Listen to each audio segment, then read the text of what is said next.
Nggak usah moderator. Ya, silakan Teh bisa mulai. Assalamualaikum warahmatullahi wabarakatuh.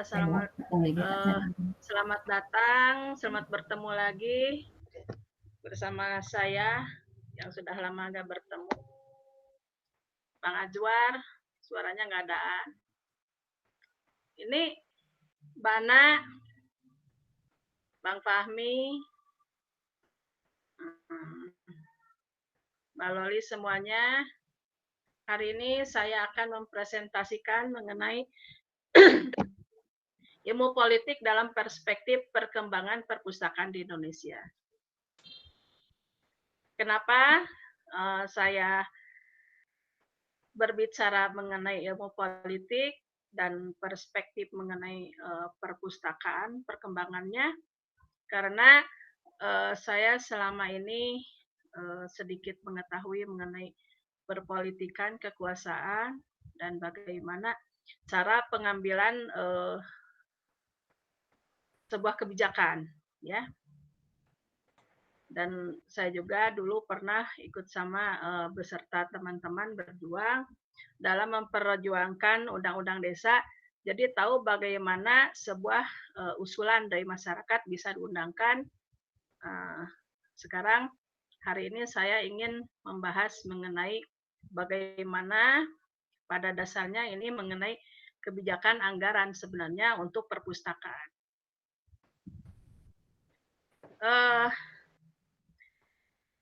Berpacu pada Undang-Undang Nomor 43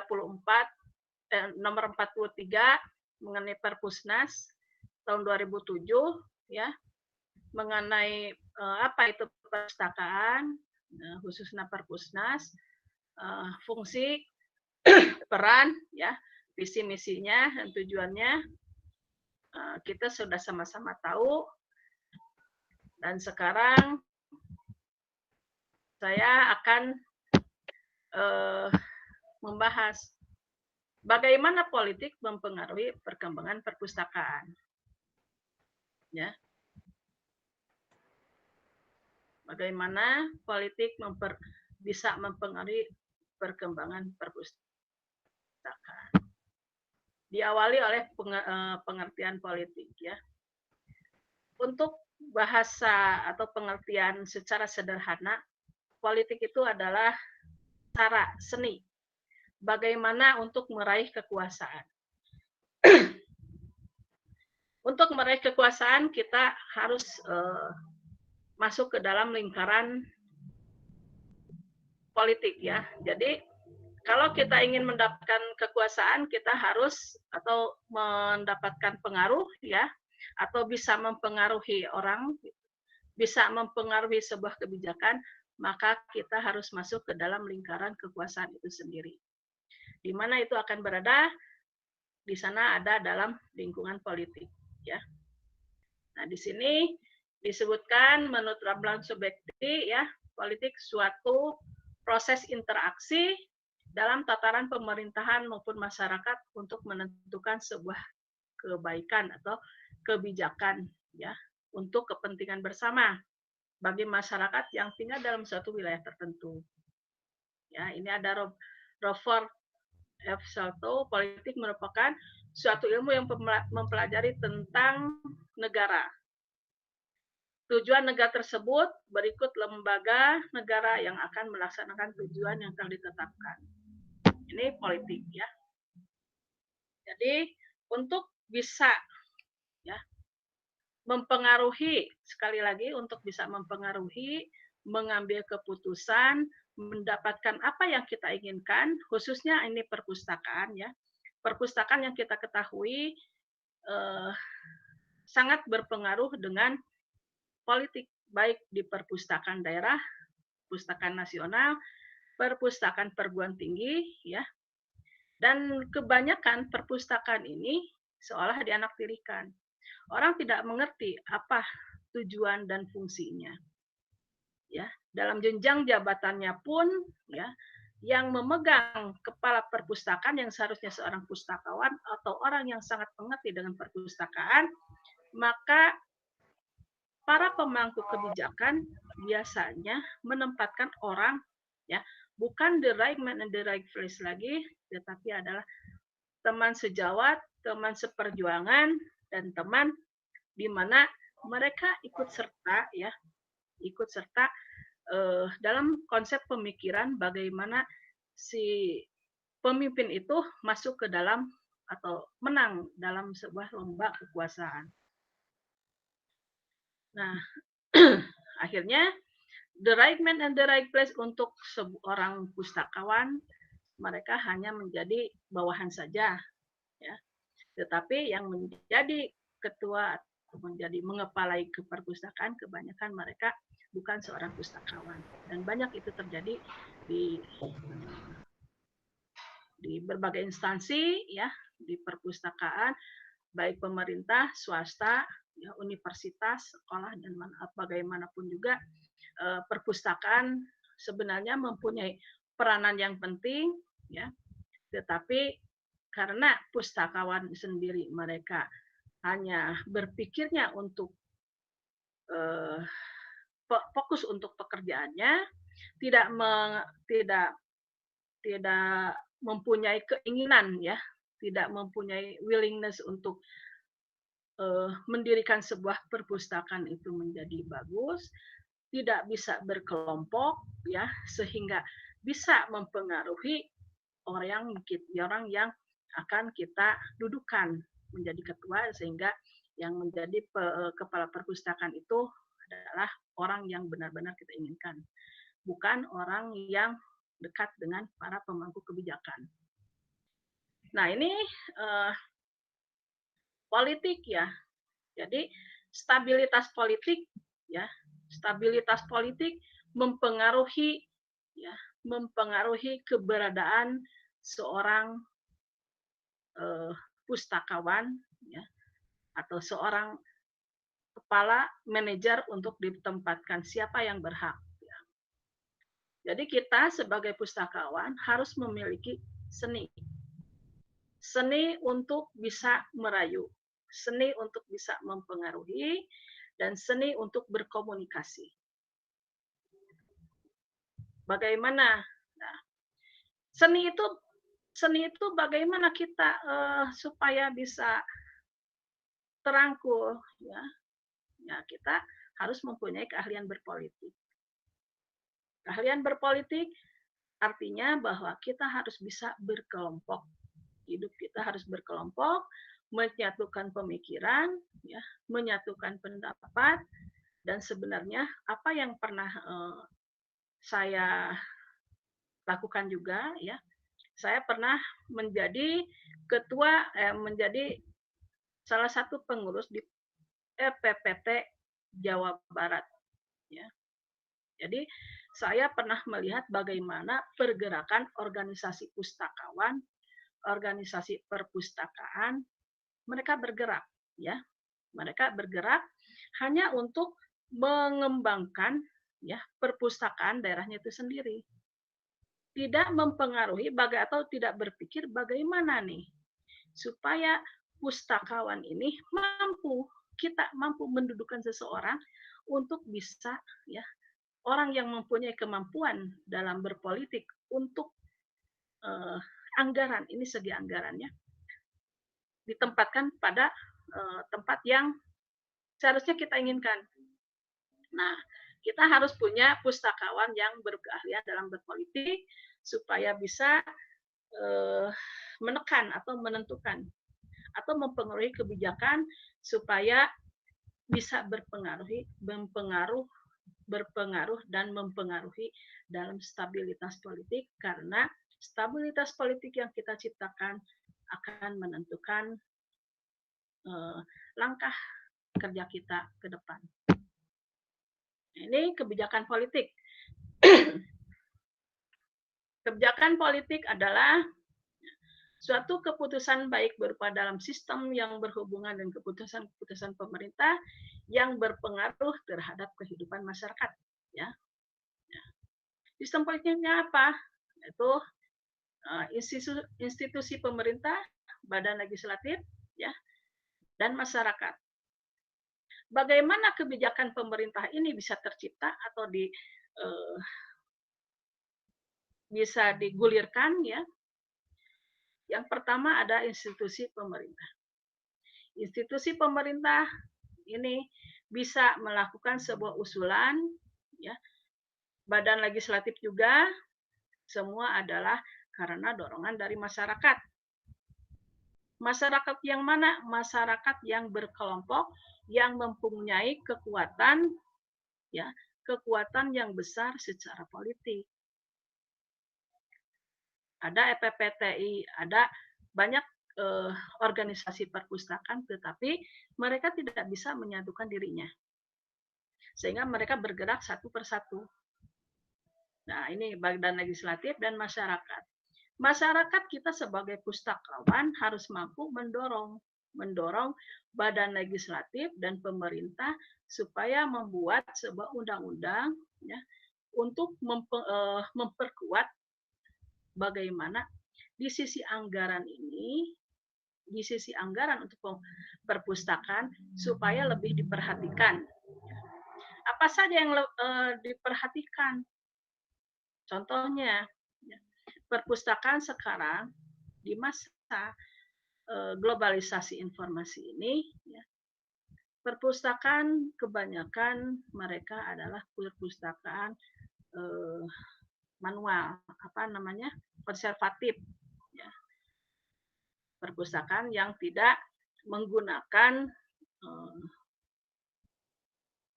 teknologi internet, teknologi modern. Mereka menyediakan buku-buku. Nah, ini ya, kebijakan perpustakaan. Dan kebijakan perpustakaan ini, sekali lagi, kita bisa mengusulkan, ya, bisa mengusulkan kepada pemerintah bagaimana supaya perpustakaan ini bisa berdaya guna dan berhasil guna. Ya. Berdaya guna dan berhasil guna itu sepertinya apa? Kita bisa contohkan, itu dana BOS. Ya. Dana BOS, mereka menghamburkan uangnya untuk membeli buku. Setelah dibeli, tahun berikutnya, mereka membeli lagi. Coba kalau dana BOS itu digulirkan ke perpustakaan untuk dibelikan sebuah buku. Dan digunakan oleh generasi-generasi berikutnya, meskipun informasi dari buku-buku itu tidak selalu berkembang, tapi pada kenyataannya memang pendidikan itu untuk sekolah itu sedikit perkembangannya. Kenapa? Ya begitulah politik ya. Kadang-kadang diputar balik. Nah, ini instrumen kebijakan. Instrumen kebijakan antara lain hukum, ya, pelayanan, transfer dana, pajak, seperti yang tadi ini ya, anggaran, arahan yang bersifat otoritatif. Jadi seperti halnya sebuah kebijakan. Kita menggulirkan atau kebijakan digulirkan untuk kita atau kita mengusulkan sebuah keinginan pendanaan ya untuk sebuah buku atau sebuah pemeliharaan gedung atau ruangan. Nah, ini maka ketika anggaran itu digulirkan, pemerintah sudah memberikan arahan-arahan untuk apa, bagaimana, ya, kenapa semuanya ada arahannya. Maka ini adalah salah satu instrumen kebijakan untuk anggaran untuk yang kita inginkan. Nah, ini sekarang teori sistem politik. Dalam teori sistem politik, kebijakan dipandang sebagai respon sistem politik terhadap tuntutan yang muncul dari lingkungannya. Nah, ini digunakan untuk menganalisa perubahan dalam suatu sistem politik yang kemudian akan menghasilkan kebijakan yang berbeda. Jadi, kalau kita menginginkan sesuatu, maka kita harus punya kekuatan politik dan tidak bisa menunggu. Siapa yang harus kita dudukan adalah orang yang benar-benar bisa memikirkan kepentingan kita bersama. Jangan yang sudah tua dijadikan, kan repot mikirnya ya lama gitu. Itu kan mereka prosedural biasanya. Nah, ini adalah sekarang kita bertemu dengan analisa kebijakan pergantian kepemimpinan. Setiap pergantian kepemimpinan biasanya kebijakannya pun berbeda. Setiap pemimpin kebijakannya berbeda juga, karena begitu pemimpin masuk ke dalam sebuah lingkungan, maka orang-orang yang dekat, orang-orang pendukung pimpinan itulah yang akan menjadi salah satu pemangku kebijakan, ya. Yang salah satunya adalah kita kenal dengan teori rasional choice, ya. Di sini sistem politik yang diantaranya adalah institusi, masyarakat, dan kebijakan. Yang kedua, ketika di sini masuk sebuah usulan, ya, masuk ke dalam input, ya, susulan, digodok datanya di dalam sebuah sistemnya itu yang kita kenal, baik kalau di Senayan itu digodok oleh pansus, ya. Kalau di perguruan tinggi mereka digodoknya dengan para eselon-eselon di bawahnya, ya, pembantu rektor yang lainnya, karena ini menyangkut dana dan yang kebijakan lainnya. Kalau misalkan di daerah, gubernur, bupati ini akan bekerja sama dengan anggota dewan. Nah, ini hasilnya adalah output.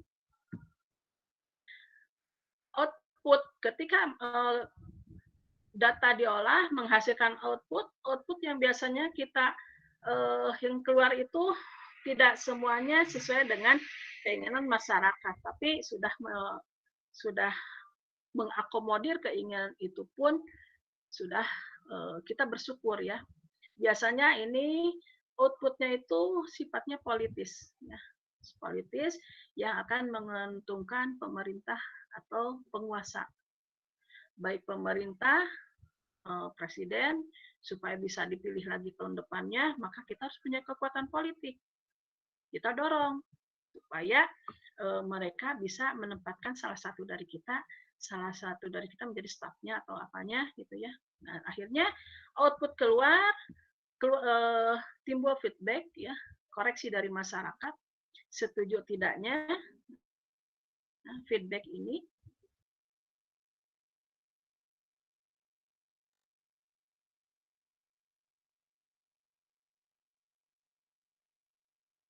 kalau tidak ke MK, bagaimana selanjutnya?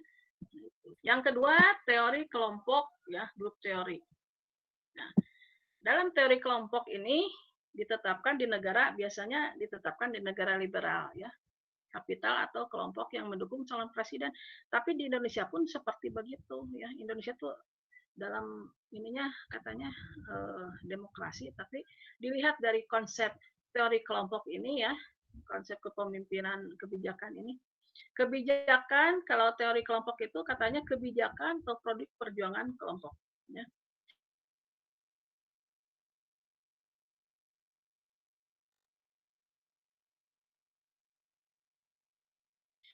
Kebijakan di posisi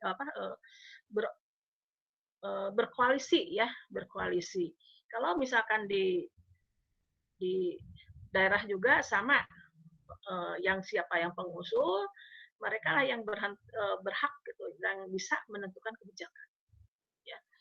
Ataupun di universitas, siapa yang dekat dengan rektor atau siapa yang bisa mempengaruhi pemikiran rektor, siapapun, gitu kan, mereka bisa mempunyai kebijakan, ya. Nah, ini kebijakan berkelompok, ya. Ini hasilnya dari mana? Hasil dari interaksi perjuangan antar kelompok. Nah, ini katanya kelompok atas dasar kepentingan sikap yang sama. Kita kalau menginginkan sesuatu, ya, dalam berpolitik itu kita akan masuk ke dalam sebuah wadah, di mana wadah itu memiliki visi, misi, dan tujuan sesuai dengan keinginan kita. Nah, di sini menggodok, ya, mereka berjuang bersama-sama, yang menghasilkan konsep utama dalam teori kelompok adalah akses. Jadi kita harus bisa membuka akses. Bagaimana cara membuka akses adalah berkelompok. Kelompok yang sangat militan dan kuat. Sebenarnya perpustakaan itu mereka sudah bagus berkelompoknya, militannya sudah bagus, hanya belum bisa bagaimana berpolitik dengan baik ya, seni berpolitik. Yang tiga, teori elit ya. Teori elit ini adalah bagian dari kelompok yang berspesial. Ya. Kebijakan publik sebagai cerminan nilai referensi elit yang berkuasa. Yang kedua, masyarakat dibagi atas yang memiliki power dan tidak memiliki power. Kalau misalkan kita memiliki power, tapi tidak kita perpustakaan, pustakawan, punya power, punya organisasi, tapi tidak punya apa-apa karena tidak punya kekuatan politik. Baik kekuatan politik di tingkat kementerian, negara, dewan, ya, senat, atau yang dekat dengan gubernur, dengan rektor. Nah ini kita tidak punya kekuatan berpolitik. Ya. Elit berasal dari lapisan masyarakat yang memiliki tingkat sosial dan ekonomi yang tinggi. Apalagi hari ini. Hari ini tanpa uang kita nothing. Masuk ke dalam politik tanpa uang kita nothing. Karena dukungan didasarkan atas uang. Tapi kalau misalkan kita bersatu, seperti halnya undang-undang desa yang pernah saya memberikan satu buah contoh, karena saya pelaku undang-undang desa, berjuang di Senayan, dan bagaimana pergulatan perjuangan itu sendiri. Tidak perlu dengan uang untuk sebuah undang-undang, tapi beratnya itu kita bisa dipolitisasi. Sebaiknya yang harus kita lakukan adalah bagaimana kita berkelompok,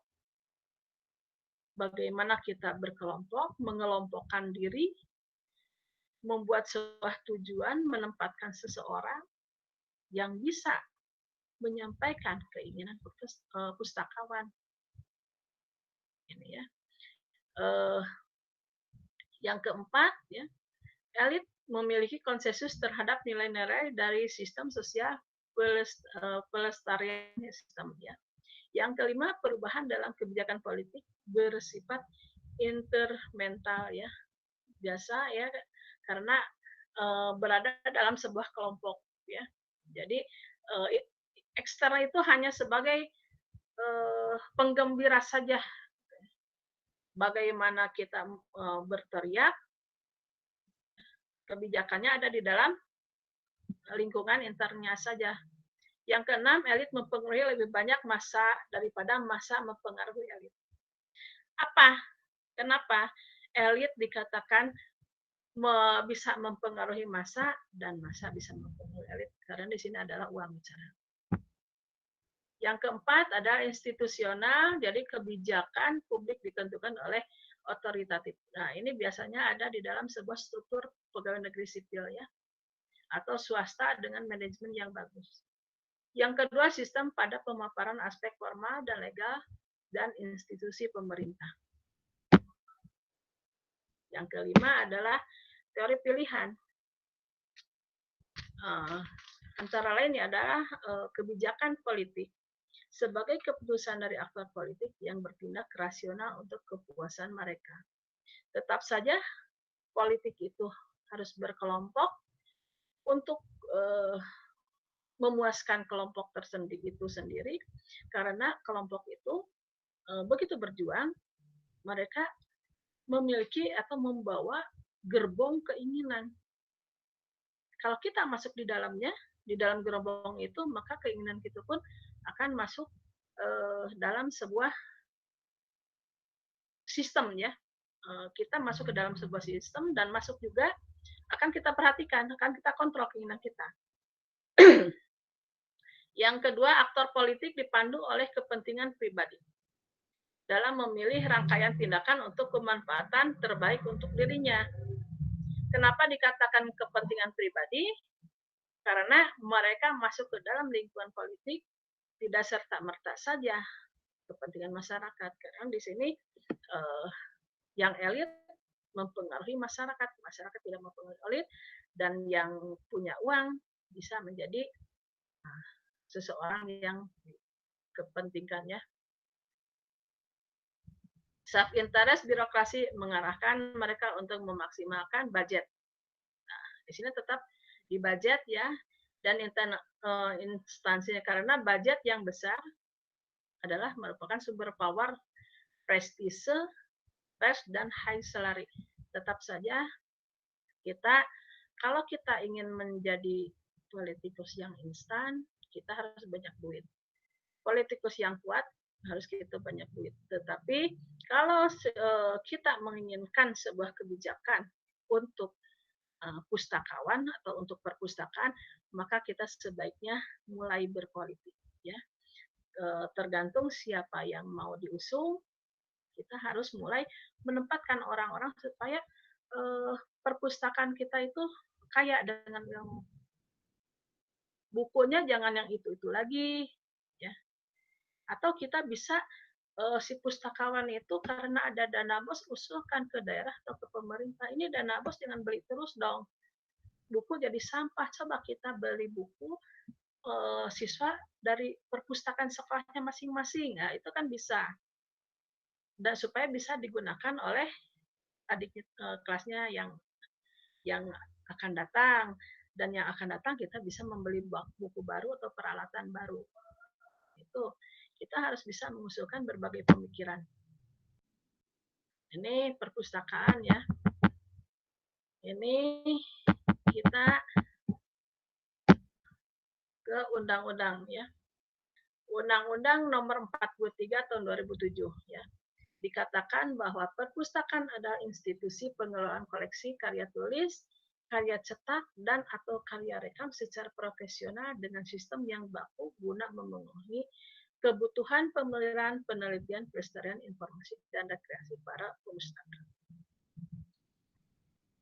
Saat ini saya melihat ya bahwa pustakawan, perpustakaan, mereka sudah kaya dengan ilmunya. Ya. Tetapi mereka itu seperti yang tadi, ya, seperti yang tadi dikatakan bahwa kebijakannya itu otoritatif. Jadi kita hanya menerima tugas dan tanggung jawab, tapi tidak bisa mengusulkan atau meregulasikan sebuah kebijakan ya, atau mengusulkan sebuah kebijakan. Harusnya kita bisa mengusung, gitu. Baik dari tingkat daerah, pusat, provinsi atau pusat, kepala daerah, kita harus bisa memegang kendali atau bisa mempengaruhi mereka yang kita harap bisa membantu kita. Ini lagi ya. Ini fungsi ya. Fungsi perpustakaan sebagai perpustakaan rujukan, ya, deposit, perpustakaan penelitian, dan pusat jejaring perpustakaan. Nah, ini fungsi perpustakaan di sini sudah dijalankan oleh para pustakawan kita, ya, rujukan, deposit. Tetapi masih banyak ya karya-karya ilmiah kita atau sejarah-sejarah, bukti dari sejarah kita ya, manuskrip segala macam di luar negeri tidak bisa kita ambil. Kenapa tidak kita bisa ambil? Karena kita tidak punya kekuatan politis. Kita hanya menginginkan, mengusulkan, ya. Tapi tidak bisa melakukan sebuah negosiasi, tidak bisa melakukan sebuah lobby ya, dan yang lainnya. Ini yang selanjutnya tanggung jawab perpustakaan RI, Perpusnas ya. Yang itu adalah yang pertama mengembangkan koleksi nasional. Nah, ini koleksi nasional ini yang saya pikir seperti halnya Belanda dengan bangga memiliki manuskrip dan sejarah-sejarah bangsa kita. Malaysia juga sama. Singapura sepertinya begitu, ada banyak ya, sehingga kita bingung. hanya menyesal dan ya, tapi kita apalah daya ya, karena kita tidak punya kekuatan politis dari keinginan dan apa namanya perjuangan di perpustakaan kita dan arsip ya. Yang kedua memfasilitasi terwujudnya masyarakat pembelajar sepanjang hayat.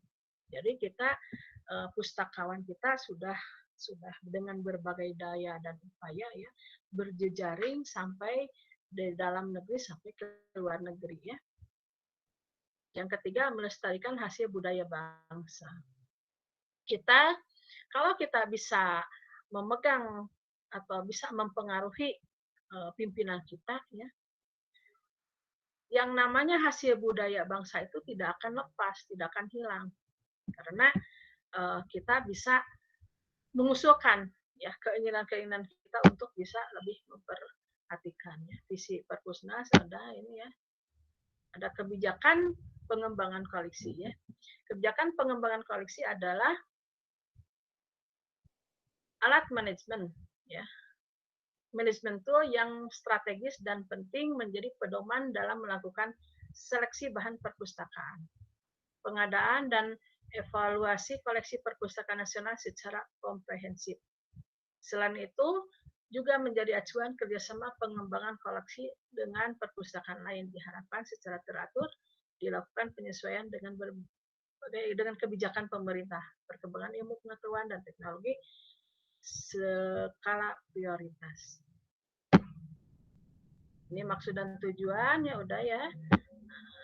Peran perpustakaan kita sudah tahu. Ada unsur perpustakaan. Ini buku-buku, slide yang lainnya dan yang lain juga kurang banyak yang seperti manuskrip. Nah, ini perpustakaan masa depan.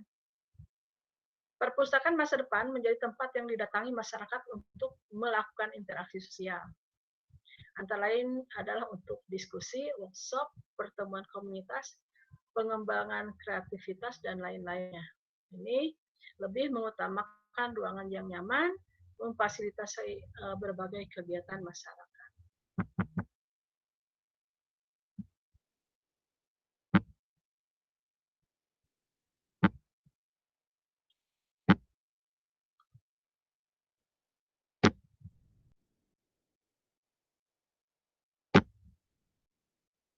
Nah, ini fasilitas yang diberikan kepada perpustakaan modern.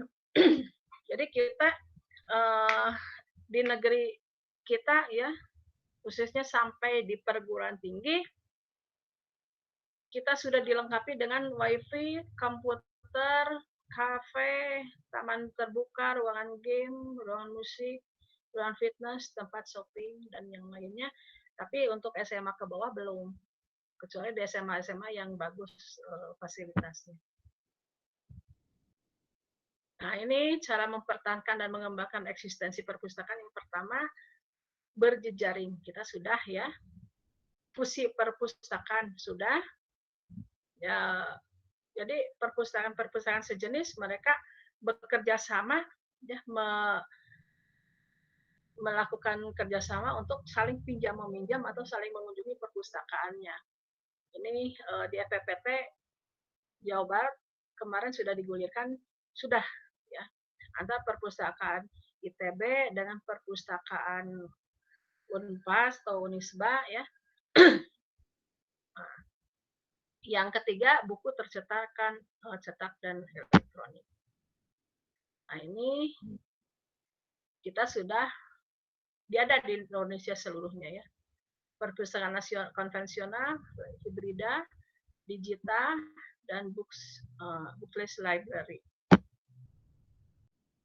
Ini kebijakan dalam mempertahankan dan mengembangkan eksistensi perpustakaan. Yang pertama, tingkat SDM. SDM kita yang namanya pustakawan, kebanyakan mereka adalah yang ditempatkan atau otoritatif atau memiliki jenjang jabatan dengan tugas dan fungsi jabatan yang itu lagi. Kalaupun ada tugas yang baru atau pekerjaan yang baru itu adalah tuntunan atau kewajiban yang sudah digariskan menjadi keharusan atau prosedur dalam kebijakan itu, proses kebijakan itu sendiri. Yang kedua, anggaran. Nah, ini yang saya bicarakan, kita harus memperjuangkan anggaran. Ya. Anggaran perpustakaan sedikit, tapi kita bisa mengusulkan dari anggaran lain. Seperti yang saya tadi sebutkan bahwa dana BOS, sekolah membeli buku, terus membeli buku, tahun depan beli buku lagi, jadi sampah, adiknya harus beli buku lagi, jadi sampah. Tapi kalau perpustakaan bisa melobi, maka perusahaan itu akan kalah oleh perpustakaan. Perpustakaan akan kaya.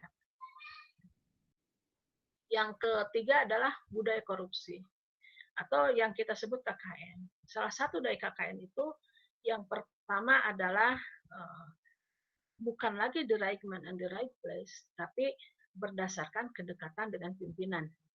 Yang juga seperti begitu, ya.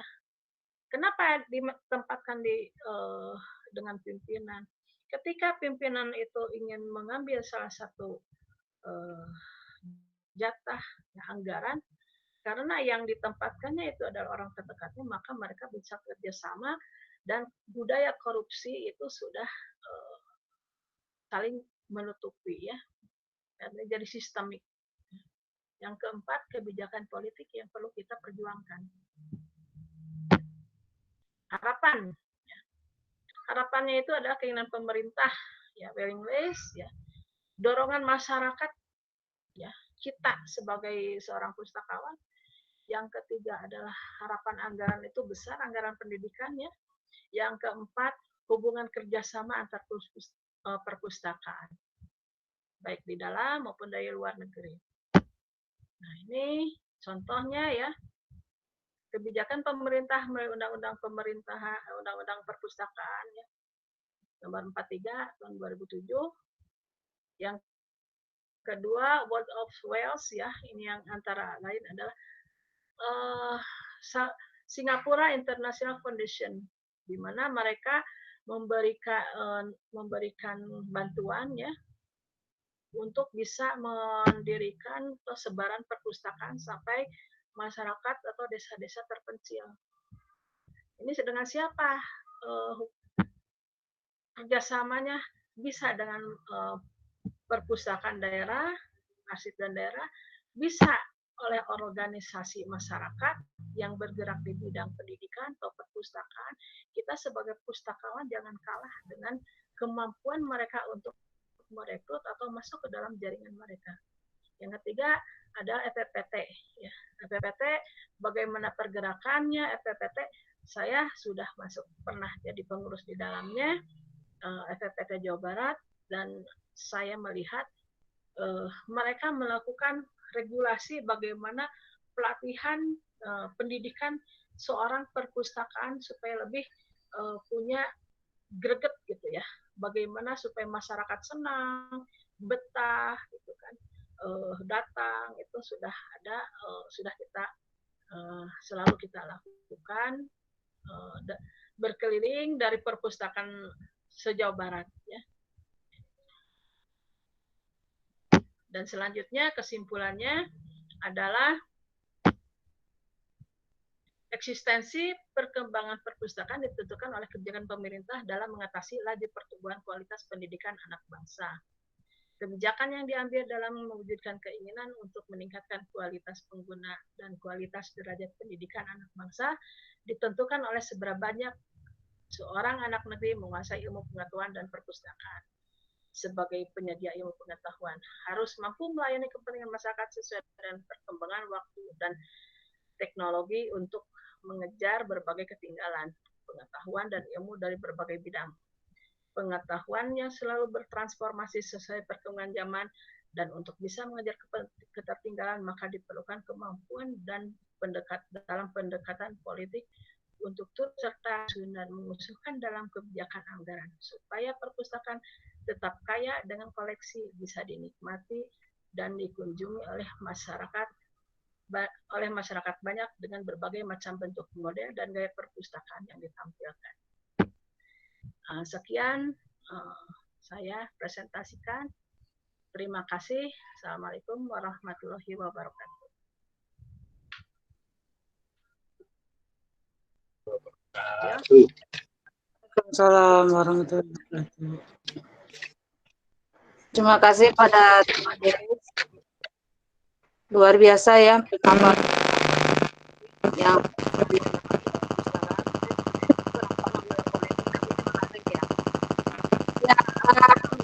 sebagai gambaran yang hadir dalam forum kita kali ini adalah selain dari alumni MIP ya, alumni kita, angkatan kita juga ada hadir di sini semacam seperti Pak Arif Samsudin, Pak Sapni, kemudian lagi tadi ada Pak Faida, itu adalah alumni dari Yarti.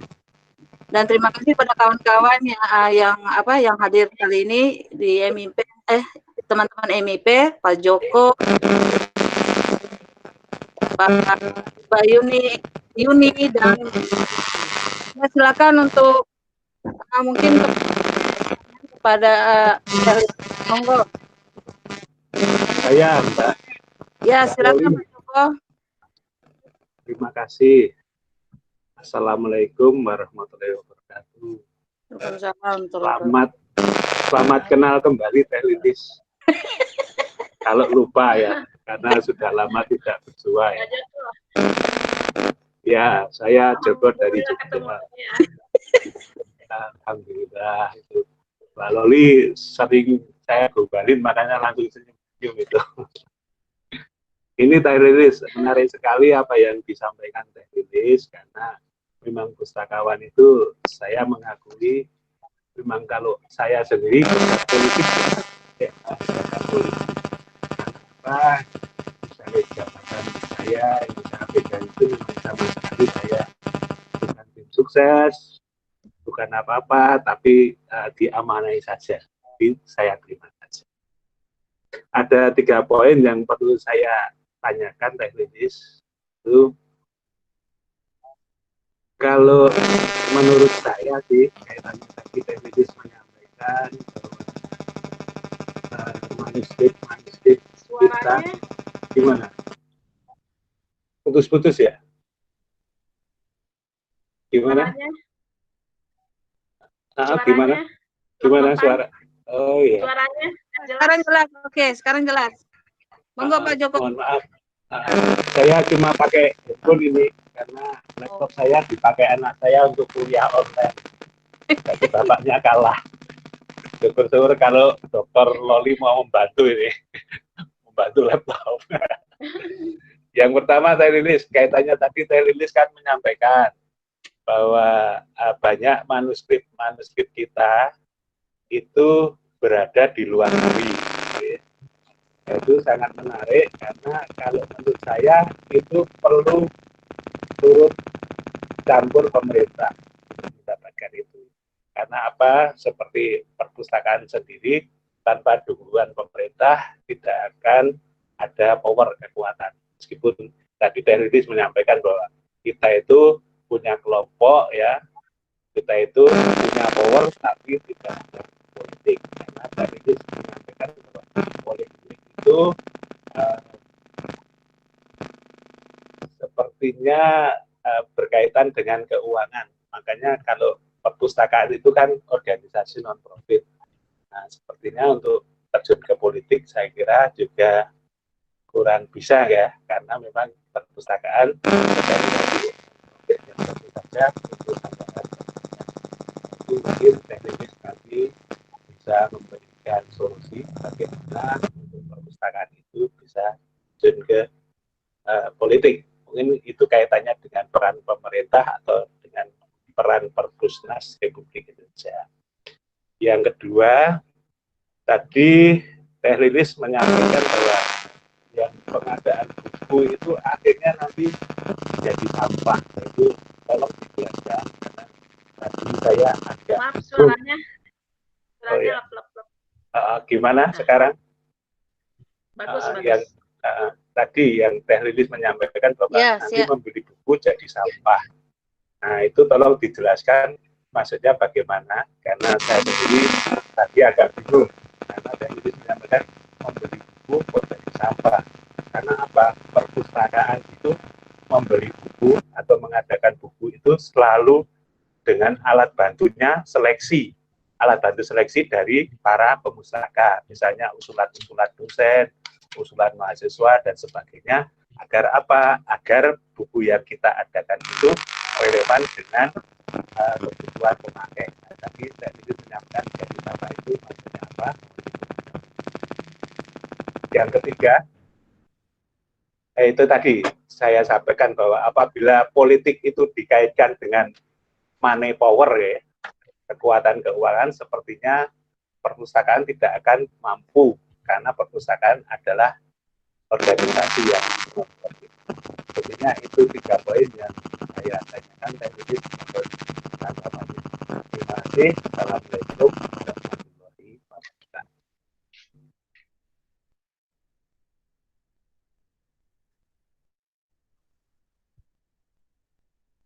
Kemana suaranya?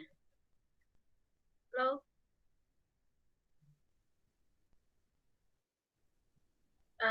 Dijawab aja Mbak Loli. Mbak Loli, halo? Halo?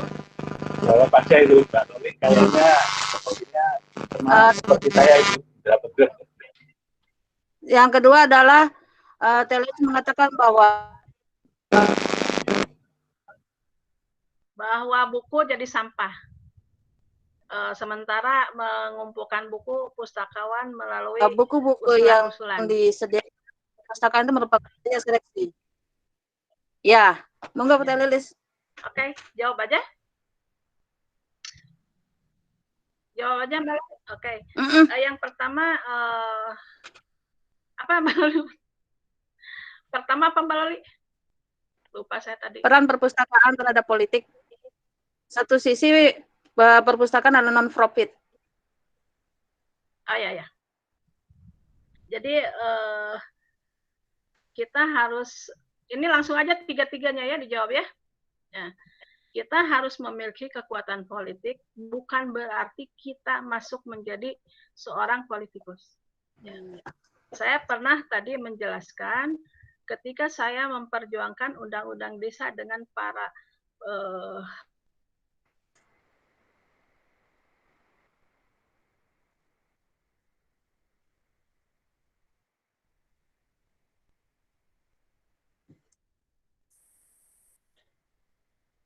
Halo Teh Lilis.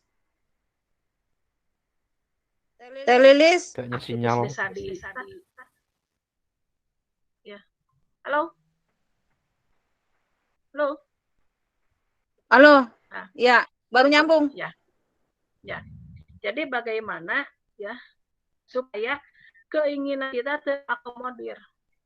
Bagaimana teknik dan seni kita melobi anggota dewan kalau kita tidak mempunyai tidak mampu mendirikan seorang politikus. Bisa saja yang sudah pensiun atau siapa ya, pemerhati. Kita waktu undang-undang desa, kita merangkul beberapa orang anggota dewan untuk bisa disampaikan atau menjadi dorongan di dalam ya, yang pertama. Yang kedua, uang ya. Waktu undang-undang desa ya, kita mendorong pemerintah tidak dengan uang. Kalau mau untuk menggulirkan sebuah anggaran, kita tidak dengan uang saja, tapi kita bisa dengan kekuatan kita. Kita punya anggota banyak perpustakaan atau pustakawan, maka keanggotaan kita atau anggota-anggota yang kita miliki itu kita memiliki kekuatan politis, dan anggota dewan pun, pemerintah pun membutuhkan dukungan kita. Nah, manfaatkanlah keberadaan kita. Yang mendekati mereka yang berada dalam posisi puncak, dan kita belum melihat. Kalau saya belum melihat. Ada pun yang bisa, tapi mereka terikat dengan jenjang jabatan atau struktur jabatan. Sehingga yang mereka lakukan adalah mengikuti apa yang menjadi arahan dari pemerintah atau perintah dari pemangku atau kebijakan yang digulirkan dengan perintah-perintah seperti begini. Ada buku ya, buku. Kalau saya untuk universitas sudah bagus ya, sudah bagus. Saya menyikapi tadi dari Danbos. Danbos saya perhatikan untuk membeli untuk kepentingan buku ya. Pemerintah itu hanya bekerja sama dengan penerbit. Coba kita seorang pustakawan kalau bisa mendekati pimpinan, kita bisa melakukan sebuah lobby bagaimana supaya buku tidak dibeli ke penerbit, tetapi kita yang mengakomodir kepentingan buku untuk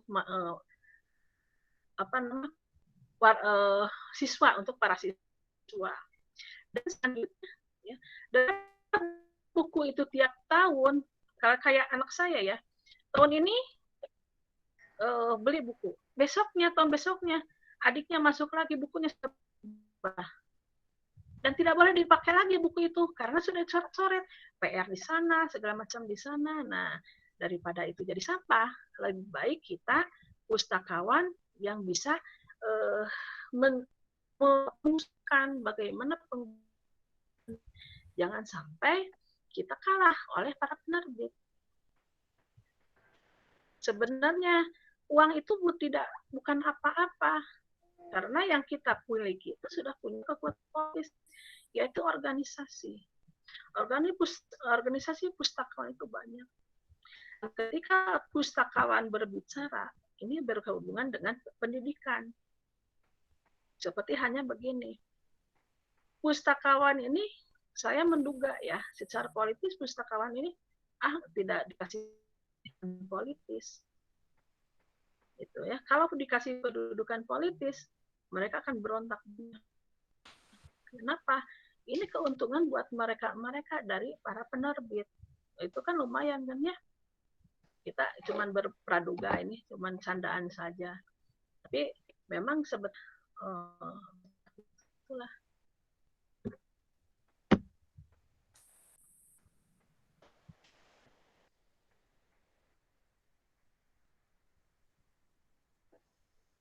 Mungkin Pak Joko, mungkin dari saya kalau kurang paham, ada yang sebelah mana yang kurang dimengerti, silakan.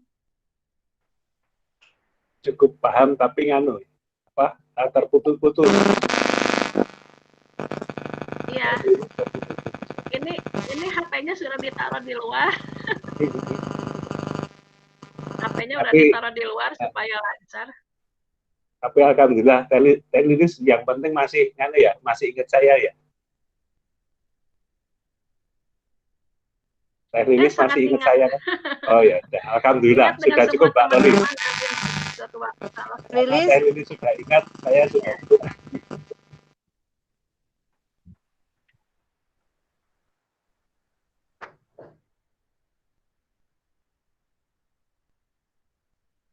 Teh Lilis.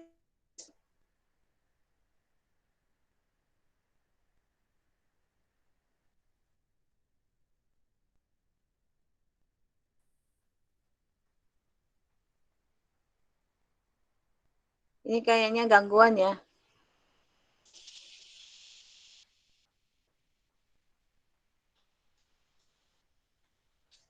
Teh Lilis?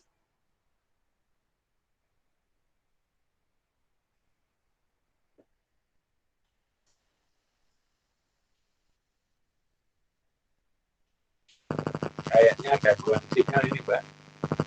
Terputus-putus. Iya.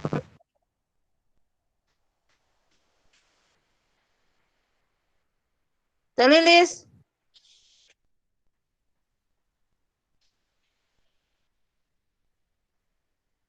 Teh Lilis, rumahnya di mana tuh, Mbak? Kebetulan bilang lagi di Bandung, tapi di daerah pegunungan gitu. Jadi signalnya kali ya. Iya, sinyal nih Mbak Loli. Di Padang juga nggak begitu jelas suaranya. Oh gitu ya. Iya. Oh konsepnya Padang ya. Iya betul. Saya nyimak dari tadi ada bunyi-bunyi krek gitu apa itu gitu. Dan suara tidak jelas. Alhamdulillah ada yang dari Padang, dari Padang Sidempuan, ada yang dari Jambi, ada dari Putat, Samsudin. Dari mana ini?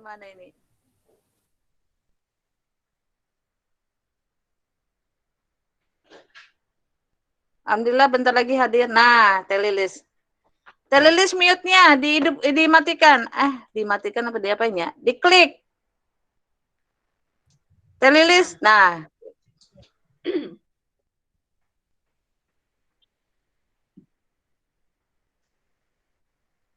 Ya, udah ya. Masuk, Mbak Loli? Halo? Clear. Ya, masuk. Halo? Ya. Ini ada pertanyaan satu dari Pak Samsudin. Pak Samsudin. Halo. Pak Samsudin. Halo, testing. Ya, silakan Pak ya, perkenalkan diri dulu ya Pak, biar kami saling kenal. Siap. Kedengeran jelas ya, Telilis, Mbak Loli? Ya, jelas. Tapi kalau bisa videonya mukanya biar kita lihat gitu Pak. Aduh, nih lagi berpakaian nggak proper nih Mbak. Oh gitu ya? Iya, mohon maaf, nggak apa-apa ya, suara aja ya. Ya, monggo. Oke, Ya. Terima kasih atas kesempatan yang diberikan kawan-kawan. Assalamualaikum warahmatullahi wabarakatuh. Salam. Salam kenal, saya Arif Syamsuddin dari angkatan 2013. Kayaknya ini yang paling muda di sini.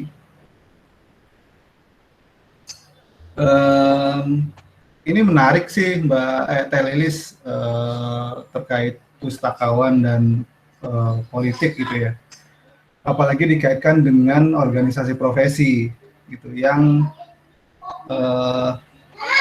saya lihat yang saya sependek pengetahuan saya, organisasi profesi seperti IPI, bagaimana? Cukup jelas atau putus-putus? Bisa ya. Ya. Yes. Jelas. Masih cukup jelas ya? Jelas. Oke. Baik, saya lanjutkan. Tidak seaktif kawan-kawan di, mohon maaf ini lagi-lagi membandingkan seperti di ALA, American Library Association. Kebetulan saya memantau ikut di halaman LinkedIn-nya mereka, itu mereka aktif sekali mendorong memposisikan diri mereka sebagai pustakawan, baik itu di kongres atau menyikapi hal-hal yang terjadi secara nasional. Dan saya sayangnya sekali lagi nggak melihat organisasi profesi di Indonesia mengadvokasi kegiatan-kegiatan seperti itu, kayak misalkan pandemi COVID ini bagaimana sih seharusnya organisasi profesi pustakawan atau perpustakaan bersikap. Sebenarnya ini di luar konteks pertanyaan saya sih. Oke, kembali ke pertanyaan. Yang pertama terkait ini, Telilis, terkait politik di perpustakaan atau pustakawan dan politik itu Kak, bicara the right man in the right place. Kalau misalkan ketika kita bicara siapa yang harus berada sebagai kepala perpustakaan, bagaimana jika the right man-nya memang bukan orang perpustakaan atau orang yang punya latar belakang ilmu perpustakaan, tapi dia punya visi ke depan yang baik tentang bagaimana perpustakaan itu berkembang. Itu yang pertama. Terus yang kedua, secara nggak sengaja nih tadi saya mendengar tentang apa yang dilakukan FPPT terkait ini teh apa namanya interlibrary loan ya, interlibrary loan yang dilakukan antara perpustakaan ITB dengan Unpas atau Unisba. Itu gimana proses itu dimulai teh? Siapa tahu bisa dijadikan inspirasi buat perpustakaan lain supaya bisa supaya interlibrary loan minimal konsepnya bisa berjalan dengan baik. Karena sepemahaman saya Unpad juga punya resource yang cukup baik gitu kalau kita bicara pengetahuan. Kenapa nggak Unpad juga ikutan di kegiatan interlibrary loan itu? Itu salah satu contoh. Terima kasih, Mbak Loli. Sementara itu dari saya. Assalamualaikum warahmatullahi wabarakatuh. Waalaikumsalam warahmatullahi wabarakatuh. Waalaikumsalam. Ya, silakan Pak Lilis. Ya. Tetap kekuatan politik dalam berorganisasi profesi itu harus ada. Kekuatan politik tidak harus kita berada di tempat politik, tapi kita harus bisa menempatkan diri, ya, menempatkan diri di lingkungan itu, bisa melobi, menegosiasi, bisa mempengaruhi orang supaya apa yang kita harapkan, yang kita usulkan dan kita inginkan dicapai. Itu seni ya, seni kita dalam berteman, seni kita dalam berorganisasi. Kalau kita tidak bisa melakukan itu, maka pustakawan tetap berada dalam konsep di bawah telunjuk mereka yang punya kepentingan. Maksudnya bukan, jadi kita hanya sebatas sebagai struktural, ya. Kita bekerja takut, ya, takut ada apa? Oh takut takut dipindahin, udah aja nurut aja, nah kayak gitu kan ya. The right man and the right place yang ditempatkan oleh seorang pimpinan di tempat yang seharusnya diduduki oleh kita, itu wajib dipegang oleh kita. Kebanyakan mereka bagus bekerja, ya, ketika ditempatkan menjadi kepala perpustakaan, seorang ahli manajemen. Dia S2, S2-nya manajemen. Tapi pernah di UT menjadi sarjana perpustakaan, S2-nya manajemen yang lain. Itu jiwa, ya. Kalau kita pustakawan, jiwanya adalah jiwa pustakawan, bukan jiwa profesi. Mereka itu ditempatkan dan besoknya lagi pindah ke tempat lain. Mereka ditempatkan prosedural dan kita mengikuti keinginan mereka, dan mereka pun tidak paham apa yang kita inginkan. Nah, itu yang harus kita sikapi. Bukan berarti kita harus bangga, itu misalkan perpustakaan ini bukan seorang pustakawan tapi bagus. Kita tidak bisa berbangga seperti itu karena mereka itu tidak bisa menjiwai apa yang kita inginkan dan apa yang kita rencanakan. Mereka merencanakan apa, ya? Kita yang punya baju, tukang jahitnya siapa, gitu kan? Siapa yang itu? Kalau misalkan kerjasama antar perpustakaan itu, perpustakaan sejenis ya, itu bagaimana sikap pemikiran pustakawan, kepala perpustakaan kita dengan rektor. Bisa dibicarakan, ya. Mereka biasanya berbicara, berdiskusi bagaimana cara supaya apa yang resource yang ada di perpustakaan mereka tidak ada, tapi ada di perpustakaan lain. Jadi kita bisa sharing ilmu. Ya. Jadi bisa saling pinjam buku, bisa saling mengunjungi, itu sepanjang mereka menjadi anggota FPPT, ya, FPPT, anggota FPPT. FPPT ini di mana saja ini kerjasama dengan ini, dengan ini, dengan ini, kan perpustakaan Telkom juga ada kerjasama, Jadi setiap kepala perpustakaan, ya, universitas yang bergabung, mereka akan bekerja sama. Gitu. Adapun misalkan ini mah teknologi, misalkan ITB dan ITNS bekerja sama berdua nggak apa-apa. Tapi mereka bisa mengusulkan antara kepala perpustakaan dengan rektornya, dan itu pun biasanya dikelola oleh organisasi yang namanya PPT, karena kalau ini tidak punya kekuatan, kalau tidak di bawah sebuah payung hukum organisasi, ya, mereka kalau berjalan ini kan bisanya nanti ada kesenjangan, ya, gitu. Jadi tetap saja kepentingan pustakawan itu atau kepentingan perpustakaan itu harus dilegitimasi, dikerjakan, diperhatikan, dan direncanakan oleh pustakawan sendiri. Makanya kita harus pandai-pandailah bergaul, terus pandai-pandailah mendekati ujung-ujung pucuk pimpinan kita, supaya kita pimpinan itu melihat, lah ini banyak anggotanya, ini banyak kekuatannya. Apalagi kan kalau di perguruan tinggi punya kekuatan khusus, satu kursi, ya, di senat sebagai ini, sebagai salah satu orang yang bisa memilih seorang rektor. Begitu ya Mbak Loli, ya? Betul nggak? Mungkin. Iya, begitu. Kalau saya tidak pernah jadi kepala perpustakaan, tapi kita bisa menyikapi, memperhatikan, dan kita pun mendengar perjalanan roda perjalanan sebuah struktur, ya, bagaimana struktur ini bisa hidup, bagaimana mereka bisa mati, dan kita pun sepertinya hanya ikut dalam sebuah struktur. Coba kita berlomba dalam politis. Politis itu kita punya suara. Ayo kita dekati siapa yang akan menang. Biasanya sih kalau pustakaan itu 2 kaki, gitu ya.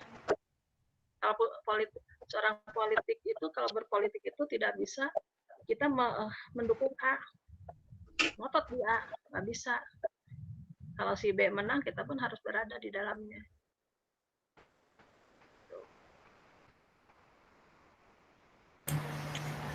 Oke, Teh, siap. Jadi kalau terkait kerjasama perpustakaan, memang yang saya catat tadi harus ada di bawah satu organisasi seperti FPPT, ya, Teh? Halo? Iya, ada IP kan, ya, banyak ya organisasinya. Nah, kalau misalkan perguruan tinggi, biasanya yang saya lihat gitu perkembangan bagusnya, karena saya di Jawa Barat, aktif, yaitu EPT. Kalau IP saya kurang mendengar gitu kan, ya. Kurang gregetnya. Kurang gregetnya. Kalau waktu saya dulu menjadi pengurus, tiap bulan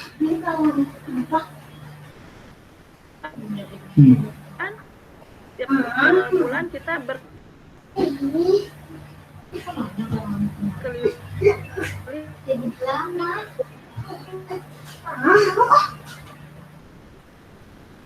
akan di pelatihannya begitu.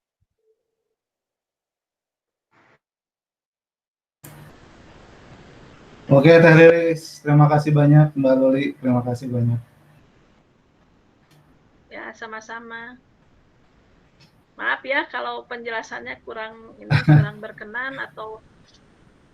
Siap, Teh, siap. Mungkin di diskusi lain kali bisa kita bahas kembali. Iya. Amin. Terima kasih semua. Sama-sama.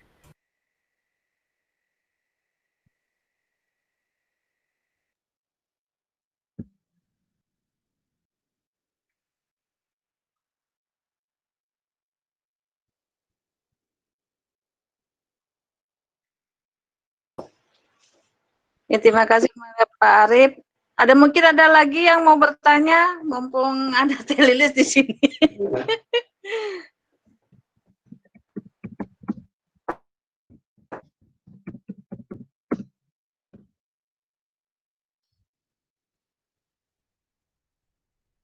Ya, kalau ada yang ingin dibicarakan atau ditanyakan, mungkin sedikit pengalaman saya, gitu kan ya, pengetahuan saya, insya Allah saya Sapni, berikan share. Yuni, Profesor Yusri biasanya itu.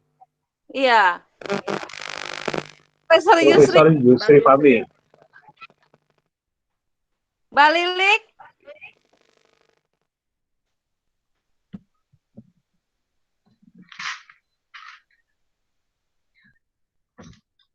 Seneng ya bertemu teman-teman. Mana Yuni suaranya kok nggak kedengeran.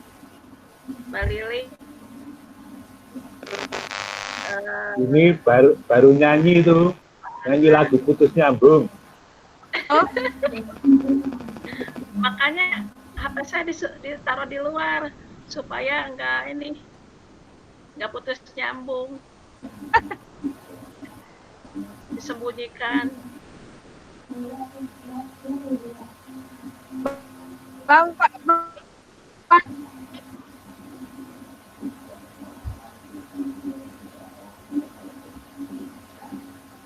Halo, halo, halo.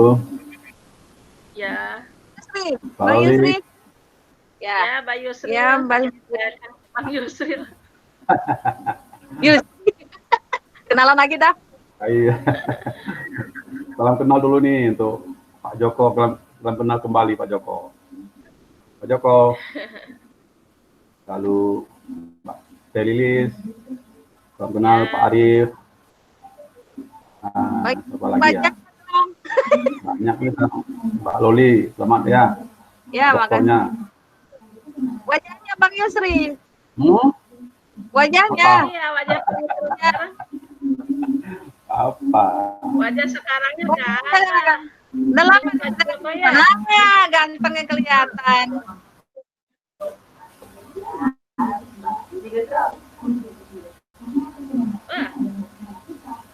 Profesor. Oke. Saya sebetulnya bukan tidak untuk bertanya.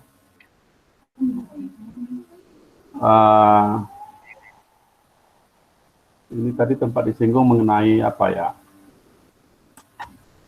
Jabatan kepala perpus. Masih jelas suaranya? Halo? Ya, jelas. Jelas, Bang. Tadi memang terputus tadi. Ya, juga tempat Joko. Iya.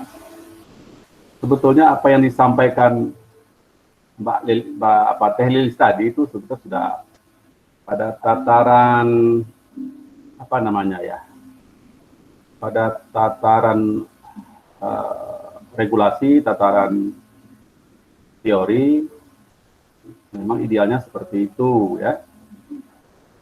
Tetapi kan pada tataran realita, pada kenyataannya kita lihat ya tidak seperti yang tidak seperti yang diharapkan gitu kan. Kita berharap misalnya jabatan kepala perpus itu diserahkan kepada pustakawan. Tetapi banyak kita lihat dalam prakteknya, terutama perpustakaan perguruan tinggi, karena kita berkecimpung di situ, banyak kepala perpustakaan perguruan tinggi itu justru yang menjadi kepala adalah bukan dari pustakawan. Dan meskipun mereka bukan dari pustakawan, taruhlah mereka adalah dosen, ya. Banyak juga contoh yang saya lihat itu perpustakaannya yang maju, dosennya punya concern yang luar biasa terhadap kemajuan perpustakaan. Seperti contoh misalnya kita lihat dulu kalau di Unsya ada Pak Topgan ya, mungkin kenal Pak Taufik Gani. Sekarang beliau udah dipindahkan ke UPT Percetakan di Unsya. Tetapi ketika beliau berada di Unsya, Kepala Perpustakaan Unsya, itu kita semua tahu bagaimana perubahan-perubahan yang sangat signifikan yang terjadi di perpustakaan Unsya. Beliau bukan seorang pustakawan, beliau adalah seorang dosen, tetapi punya kepedulian, punya concern yang luar biasa terhadap kemajuan perpustakaan. Itu salah satu case barangkali ya, Teh Lilis ya. Jadi menurut saya sih sebetulnya ini agak rumit ini. Mungkin dokter Loli lebih paham ini. Agak rumit, ya kan? Karena kita, coba perhatikan khusus di PT KIN, ya. Posisi lembaga perpustakaan PT KIN itu kan UPT paling bawah. Kalau kita lihat strukturnya itu paling bawah. Jadi nilai tawarnya tuh boleh dibilang ya hampir tidak ada kekuasaan kita. Nah, karena kita UPT posisinya pun paling bawah. Nah, itu kenyataannya seperti itu. Tapi meskipun begitu, pengalaman saya misalnya, meskipun posisi kita di bawah, tetapi tergantung bagaimana pendekatan kita. Nah, pendekatan kita dengan pimpinan kita kan, pendekatan kita dengan Pak Rektor misalnya, pendekatan kita dengan wakil-wakil rektor, dengan pihak dekan dan lain-lain sebagainya. Jadi ya tergantung kita juga bagaimana kita melakukan negosiasi menyampaikan apa yang ingin kita lakukan di perpustakaan itu. Nah, mungkin barangkali yang dimaksud oleh Teh Lilis tadi adalah yang dimaksud beliau bahwa kita mengerti politik tidak harus menjadi politikus, tetapi kita harus mampu itu tadi bernegosiasi, mengkomunikasikan apa yang ada di kepala kita sebagai pengelola perpustakaan dengan pimpinan, dengan pihak-pihak lain, dengan stakeholder. Kalau dari aspek itu, maka politik itu menurut saya sesuatu yang diperlukan. Tetapi kalau yang lebih praktis lagi, misalnya seperti mempengaruhi sehingga berubah kebijakan, itu memang harus menggunakan organisasi profesi ya, yang menurut Pak Arief tadi yang kurang kedengaran gaungnya di negara kita. Nah, kita tahu ada beberapa, kalau yang paling kan IPI ya, IPI ada FK apalagi itu, hampir nggak ingat lagi, ada banyak lah, ya. Dan kadang-kadang tentu jalannya sendiri-sendiri. Nah, seandainya organisasi semacam itu mau menyatukan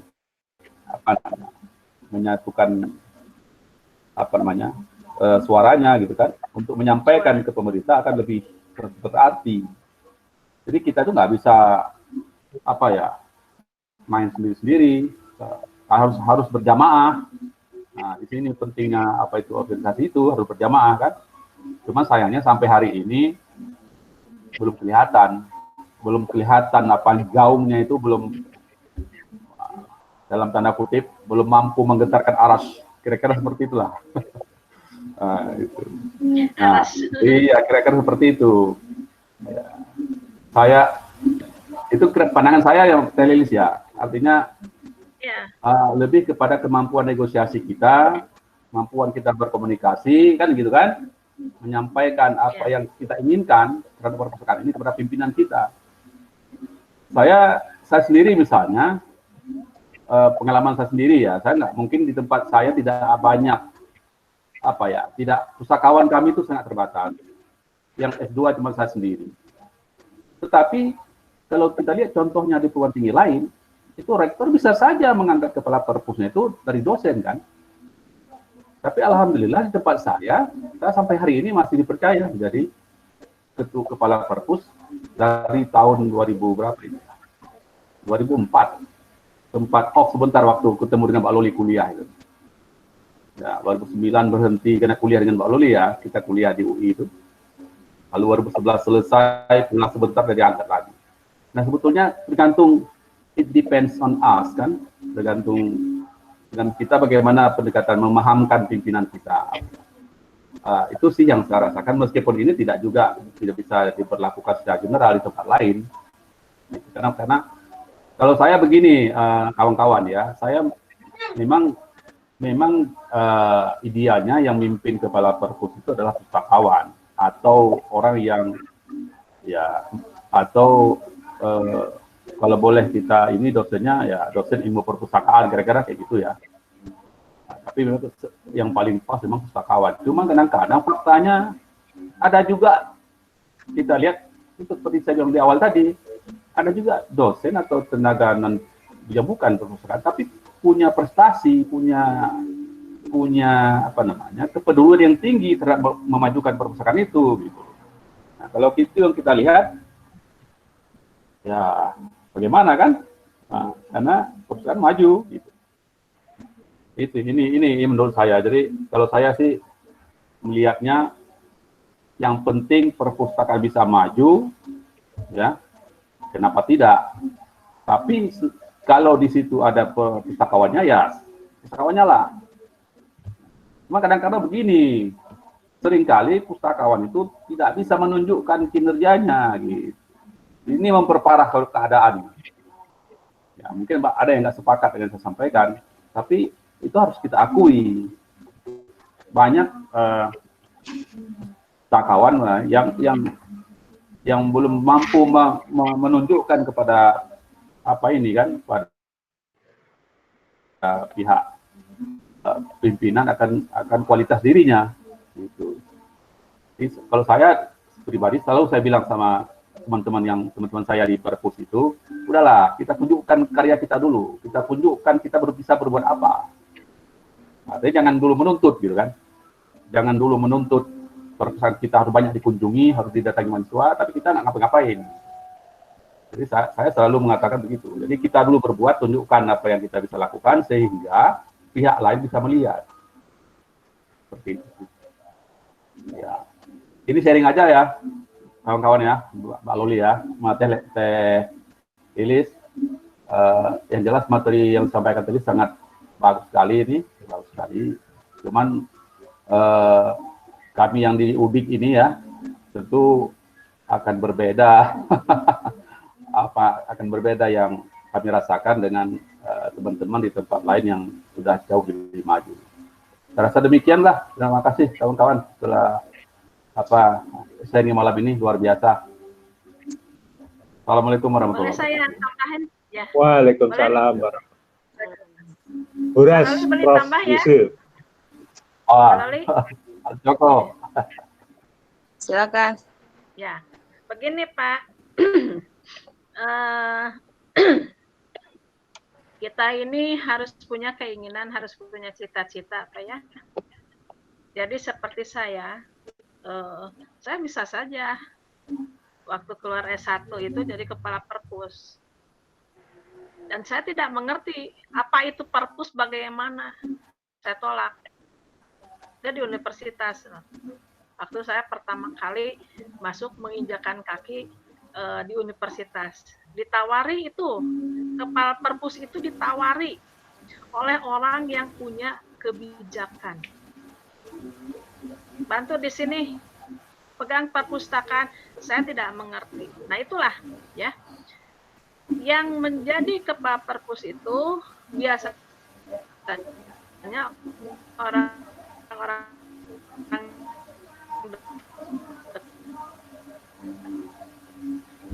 putus, suaranya putus-putus lagi. Putus Teh. Ya, benar. Nah, orang yang bisa mendekati pucuk pimpinan. Kalau kita hanya sekedar menerima dan menunggu tanpa adanya sebuah approachment gitu ya, kita nggak akan bisa jadi apa-apa selamanya. Maka saya ajak teman-teman yang lain untuk membuat sebuah seni dalam pergaulan, yaitu seni memikat dan menarik hati pimpinan. Bagaimana cara memikat dan menarik hati pimpinan itu? Yaitu dengan kekuatan politis kita. Kita nih seorang pustakawan. Nah, kita ingin menduduki jabatan-jabatan di sebuah perpustakaan universitas taruhlah ya.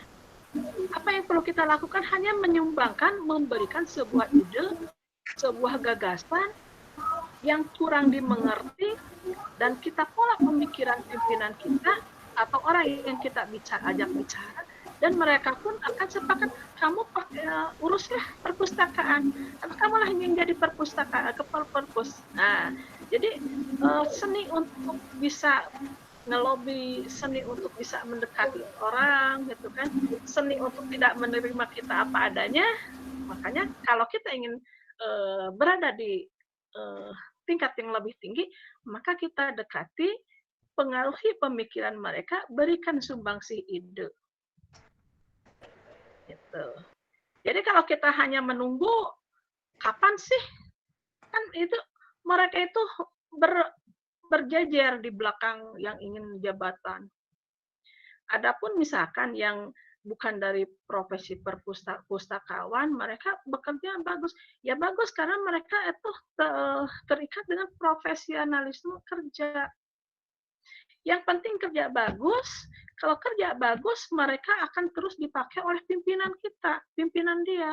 Maka terus bekerja bagus. Bekerja dan berkarya. Kalau misalkan mereka kurang berkarya, maka mereka tidak akan masuk dalam lingkaran pucuk pimpinan. Nah, jadi kita pun harus mampu masuk ke dalamnya, nyelusup. Masuk nyelusup tanpa kita harus yang namanya mendepak orang gitu, atau kita harus menjatuhkan orang, tapi tampilkan ide dan gagasan adalah hal yang penting untuk mengambil sebuah kesempatan. Tanpa kita menyampaikan ide gagasan yang bagus, yang masuk dalam kepemikirannya, dan mereka menganggap orang lain tidak akan mampu, maka kita masukkan meskipun itu hanya mimpi. Ketika kita masuk ke dalam pucuk pimpinan, atau pimpinan sudah memutuskan Anda kelola tuh perpustakaan, nah, kita bisa berkarya. Jadi konsep jangan menerima kita adanya, hilangkan mulai sekarang. Hilangkan, dan kita mulai tumbuhkan ide dan gagasan, kita tumbuhkan rasa percaya diri, dan hilangkan yang namanya nepotisme. Nepotisme itu memberikan sebuah kesempatan, apalagi di perpustakaan namanya apa, negeri ya. Biasanya rektor-rektor itu banyak yang korupsi ya, bekerja sama dengan orang-orang bawaan mereka untuk meloloskan, ya, membuat sebuah, kita tanpa kita tahu anggaran yang keluar, yang bagaimana, kita tidak tahu anggaran itu kemana larinya. Kita mah hanya melakukan kerja harian dan kewajiban kita tanpa kita tahu anggaran yang sudah digelontorkan kemana saja dan bagaimana saja, perkembangan perpustakaan bagaimana. Yang seharusnya kita harus maju karena yang megangnya orang lain, ya kita terpaksa menerima apa adanya, berpikir untuk kita maju di depan dan meninggalkan ketertinggalan, berjuang untuk lebih meningkatkan lagi. Begitu, Mbak Loli, teman-teman, Pak Joko, Pak Yusril, Ibu Lili, mana Yuni, nggak ada ya, udah pergi. Gitu ya, Teh Safri, Pak Arif ya. Halo? Iya. Nah, ya mungkin ada yang lagi yang mau nambahkan?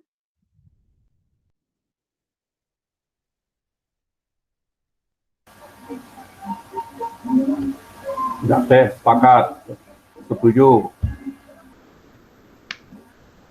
Berpikir untuk maju, membangun, bangkit, dan terbang bersama-sama. Cocok. Bersama-sama kita pasti bisa, Teh ya.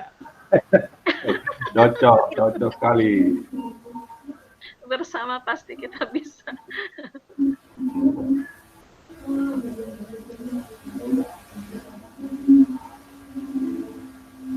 Mari memantaskan diri kan? Nah, itu. Iya, mari memantaskan diri. Ya, yang pantas. Kalaupun Iya. orang lain bilang belum pantas, peduli amat. Yang penting Iya. kita maju. Iya, itulah tadi yang saya maksud. Oh ya, orang Itulah nggak tadi. akan mungkin bisa sedikit. Iya, sepakat sekali. Itulah tadi yang saya maksud. Joko. Jadi kita harus memantaskan diri, kan gitu kan? Jangan itu di ini ya, diperbaiki, jangan menerima apa adanya. Iya.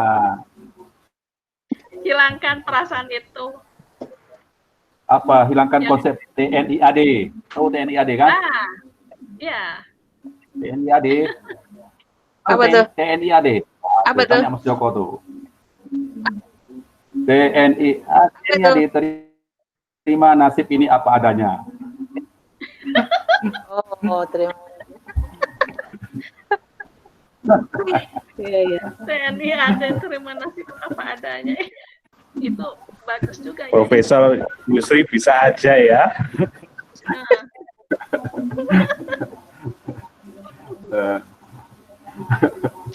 Aduh.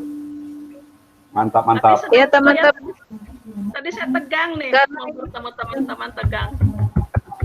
Takut bisa lep-lepan. Untungnya ada ide menyembunyikan HP di luar.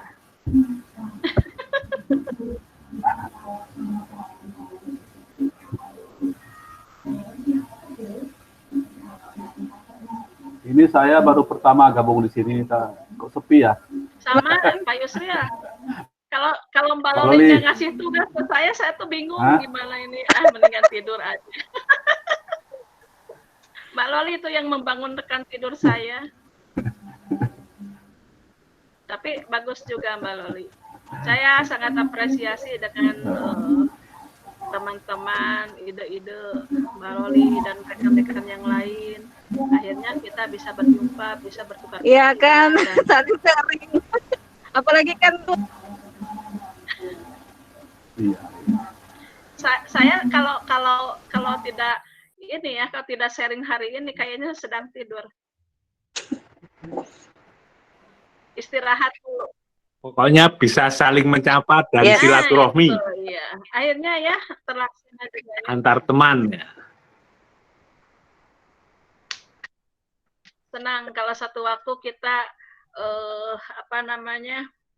Ini sebenarnya tema ini tuh ide saya itu dulu pernah memberikan proposal untuk S3, tapi nggak jadi.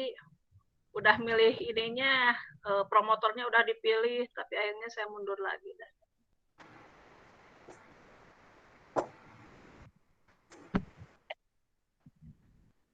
Taunya ada acara, katanya harus presentasi, masukkan saja dah. Bikin teori-teori, akhirnya kita sedikit ngobrol, dan akhirnya kita bertukar pikiran ya Mbak Loli ya, Pak Yusri ya, Pak Joko.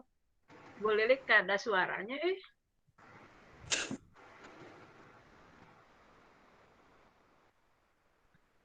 Teh Sapri, Ibu Sapri, Sapni.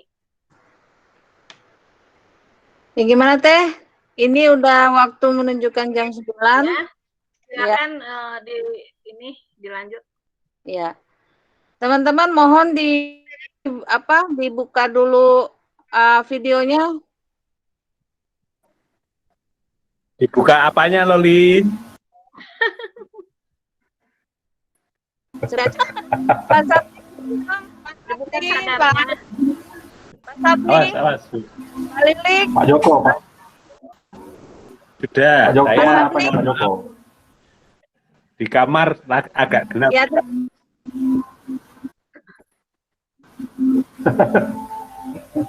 Biar romantis di kamar agak gelap ini saya. Mohon baik. maaf.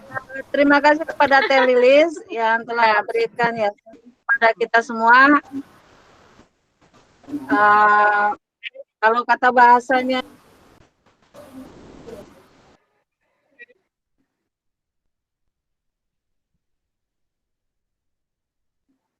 siapa sih yang Ada suaranya. ada suaranya? Nah, Ya, kita akhiri. Kita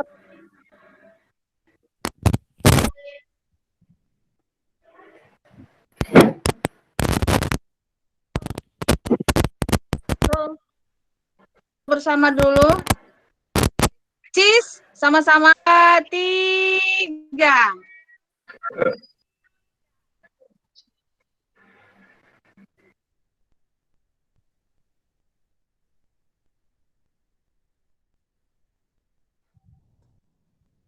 Lagi, Lilis agak mundur, agak gemuk. Teh Lilis, nah ya, 1, 2, ya gitu Teh, bagus. 1, 2, 3.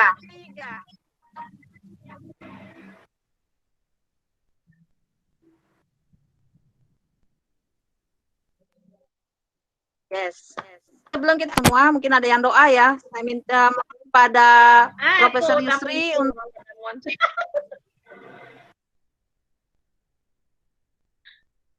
munculnya sebentar, Mbak Loli. Mbak Lilik nggak ada, Ibu Lilik tuh. Belum muncul.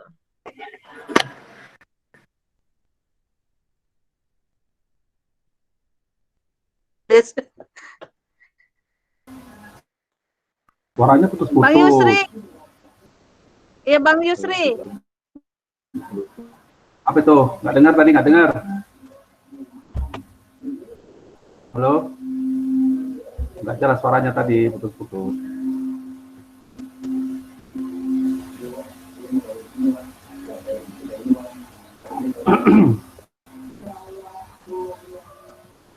Hai. Bang Yusri. Halo? Doa Ya, ya. apa? Doa.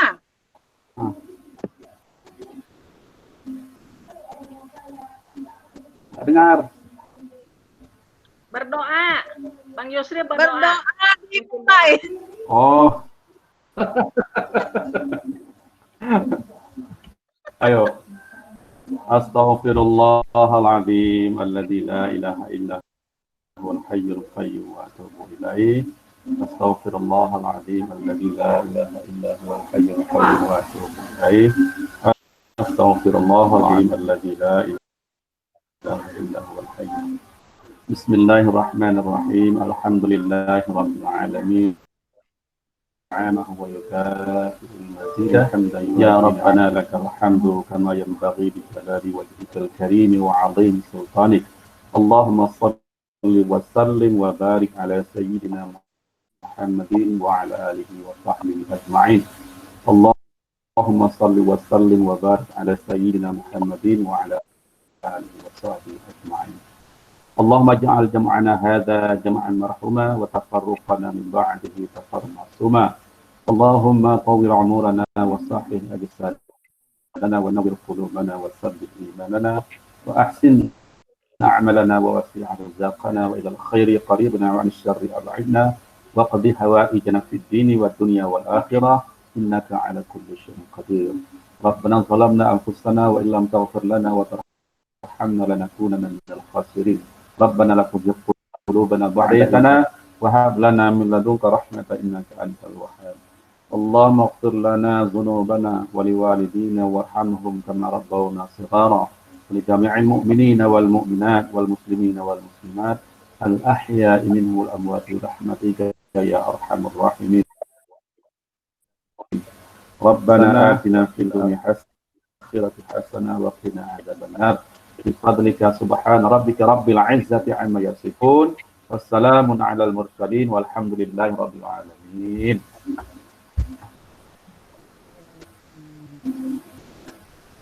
Silakan ditutup, belum ditutup. Ya, terima kasih ya teman.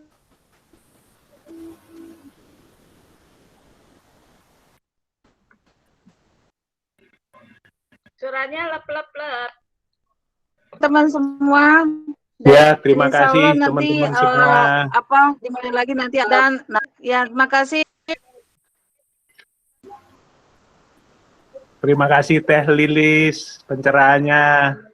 Terima kasih Profesor Yusif. Ya. Terima kasih Dr. Oli dan semuanya. Semoga sehat selalu. Iya, salam. Saya pamit dulu ya. Assalamualaikum. Waalaikumsalam. Saya juga mohon izin ya. Assalamualaikum. Assalamualaikum warahmatullahi